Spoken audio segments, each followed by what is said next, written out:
Hello, everybody, and welcome back to episode 2 of my Final Fantasy Tactics, The War of the Lions playthrough. Let's get started with an actual mission episode. So last time we did the all of this prologue stuff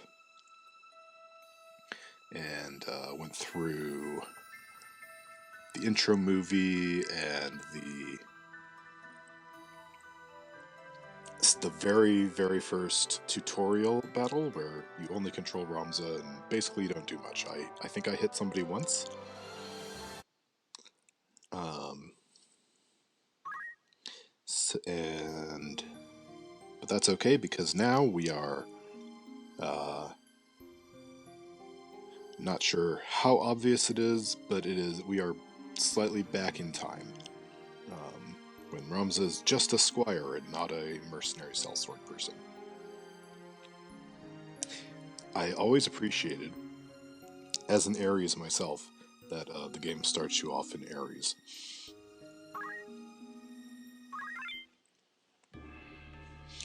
Alright, so we were at the squad selection screen. We have Orwin, Simon, Rowlin, Demeta, Parnella, and Christiana as options. They're all level 1. A varying level of experience. Let's see. So, let's take a look at Orwin really quick here. He's got 43 hit points. He's got 10 MP magic points. He's equipped with the broadsword, leather cap, and clothing. He has fundaments, which is the same thing as Ramza's metal, except less so. Ramza will get more stuff in metal than the normal squires do in fundaments. He can move 3 squares. He can he can move 4 squares. In those 4 squares, he can jump up. He can go up and down 3, vertical 3, 4 attack power, speed 6. That it will determine how fast he comes back up in the turn order. Bravery and faith. So those two are actually relatively important numbers that I did not understand whatsoever the first couple times I played this game. Having played this game multiple times now, and also playing some similar games that actually also have bravery and faith mechanics, I could maybe tell you some of what they do.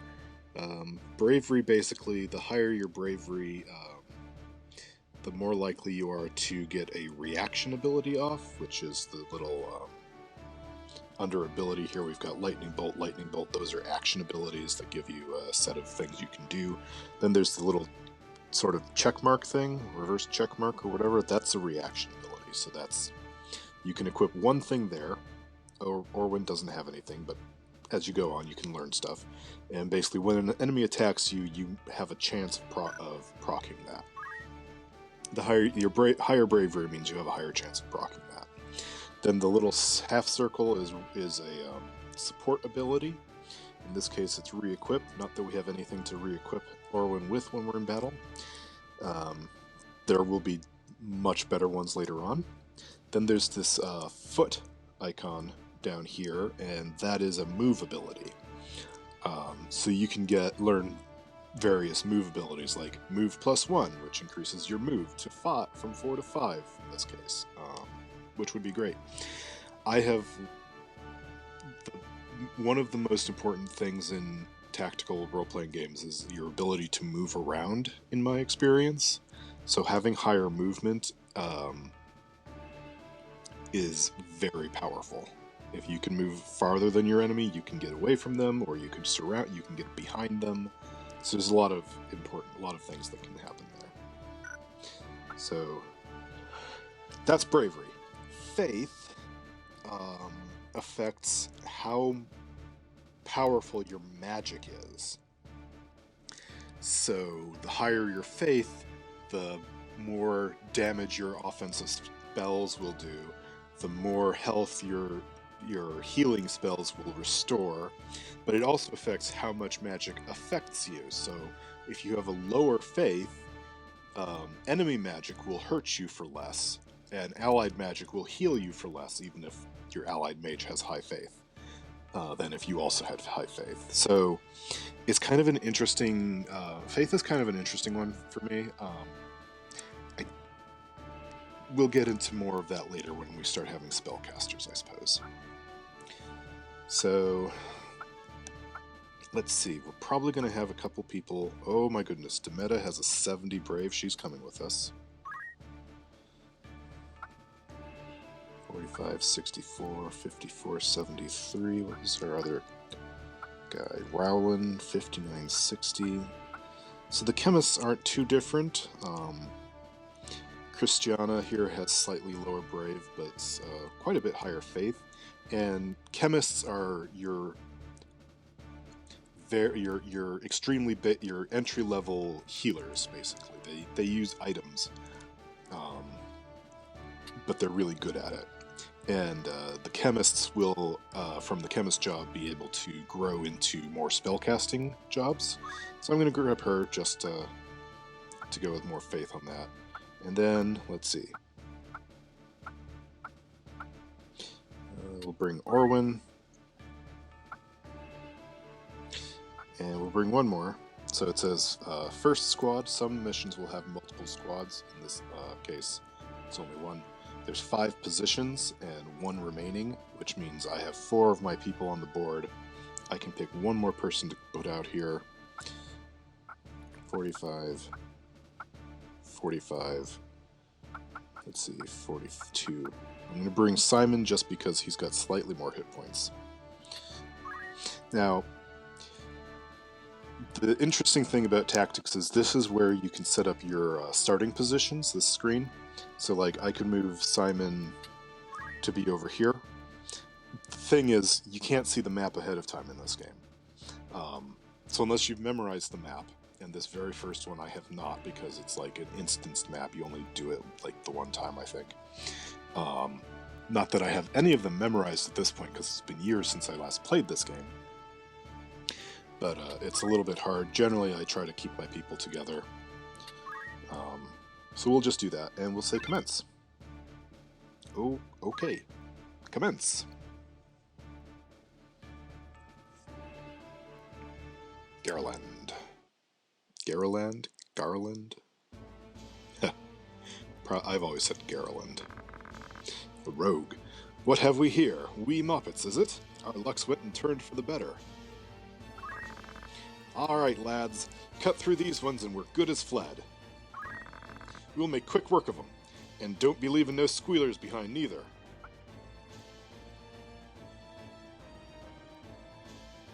Objective. Defeat all enemies. Commence again.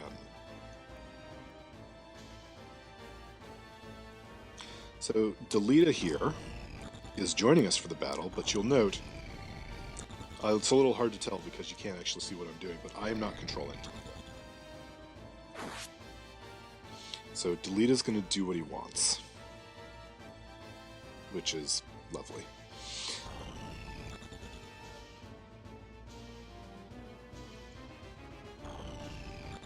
I always like the one squire they have that's up on the roof. It's like, how did she get up there? What's she doing, Lynette? Careful, Ramza! Remember, the well-aimed thrust pierces the mail. Don't patronize me, Delita. We Beelves know our way around a battlefield. Beelv, was it? Heir to the noble house Beelv, I'd wager? Looks like we have ourselves some apprentices from the academy. Well, high-born Moppets is still Moppets. Lay down your arms or die clutching them. None will mourn your passing. And you mean to make us do that, then?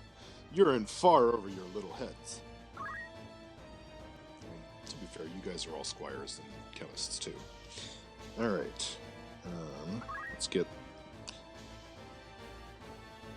Yeah, I'm gonna need to do that.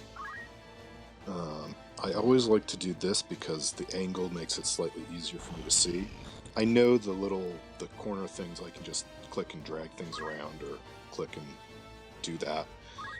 I've played it so often on a regular console that this is just what I'm used to dealing with. So let's have Ramza move over here to support Delita.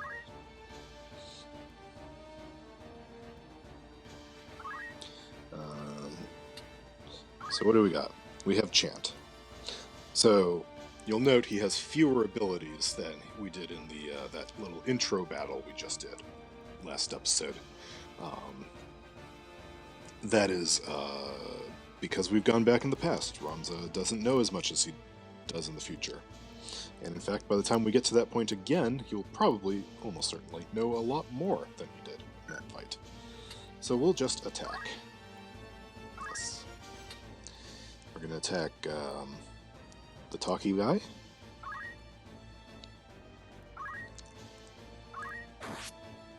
Yep. And again, because Ramza's next to a square, somebody could move behind him. I'm going to try to shield his back from the enemy as best as I can. Alright, Dameta, I have high hopes for you. My hopes are dashed. You can't go far enough.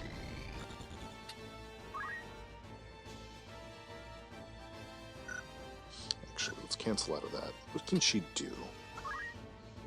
She has fundaments. Oh, good, she has stone. Oh, that's fantastic.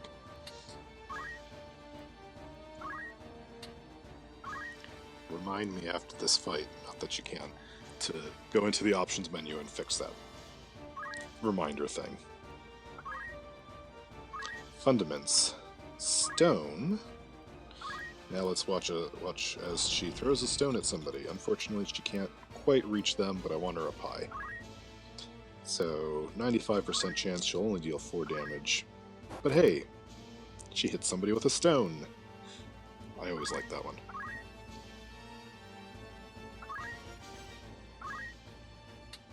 Alright, Christiana, we're going to come over here with you. And we're going to items, potion. Let me see.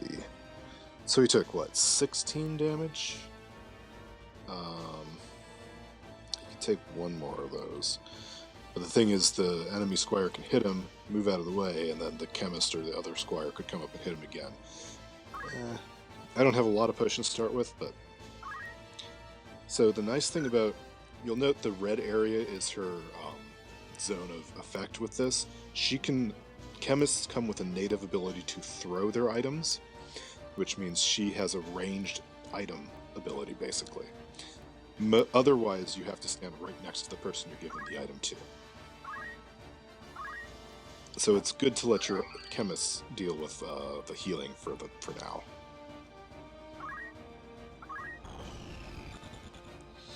Alright, Simon. And now, basically, we're just going to start moving up and getting ready to be in a position to support. Unless, does Simon have Throwstone? No, he just has Rush. Rush is range 1. Honestly, I'm not sure if it's better than just attacking. Maybe you have a higher chance to hit with it. But since he can't do anything, we'll skip right to wait.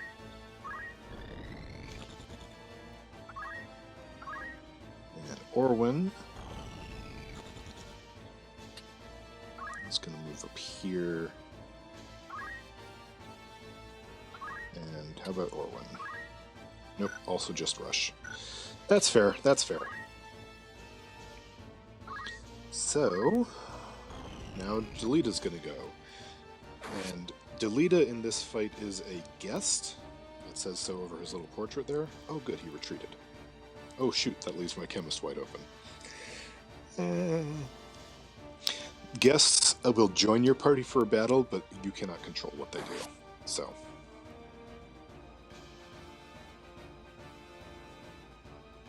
Yeah, I hate enemy chemists. Boo! We just worked so hard to get those 30 hit points off that guy. I mean, not that hard, but we did work. Oh, only a dagger. 6 damage. That's not bad. So, my general strategy on this fight is to go for the chemist first, but I can't quite reach him with this guy, so 35 and 37. This will block this guy from getting to my chemist as well. Let's actually hit you.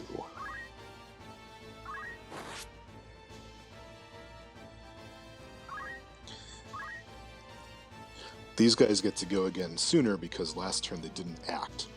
There's this third bar down here is CT, which I think is like charge time, and you get a turn every time it hits 100. And doing things reduces it, so moving and using an action will both reduce your CT. But if you only move or only use an action, you use less than if you do both, so your CT charges back up again faster, and your speed affects how fast it charges.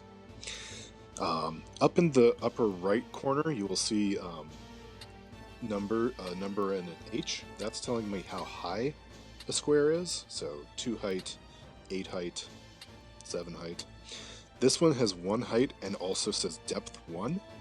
Depth 1 means you're going to be in the water, which is a little bit harder to move through.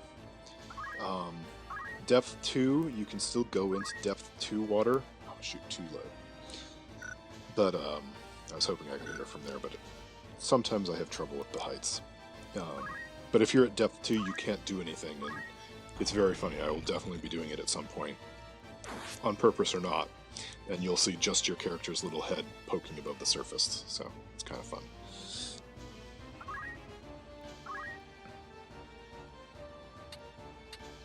Alright, Ramza, let's start on my actual plan to hit this guy.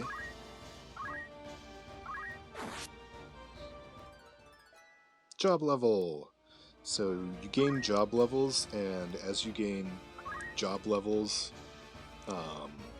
you'll be able to start unlocking new jobs, depending on the levels you have jobs in.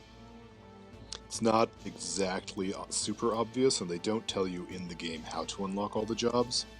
Some of them are a straight line. You do a certain number of squire levels and you get knight, for example. Other ones are less obvious. You have to do multiple jobs to a certain point, and rewards you a bit for experimenting, I suppose. But alright, so normally I'd prefer to move around to the side, but as you can't, we're just going to do this. One of my complaints in this game is that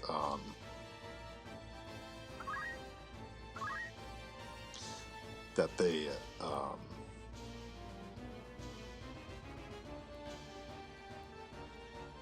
gendered you can have men and women in the game, and they can each be the same class, but they've messed with the stats slightly so that men are better at physical jobs and women are slightly better at magical jobs, and I don't really like that because I want to have badass women swing swords. But also, I just got a reminder, so I'm going to pause the recording and I will be back in a little bit.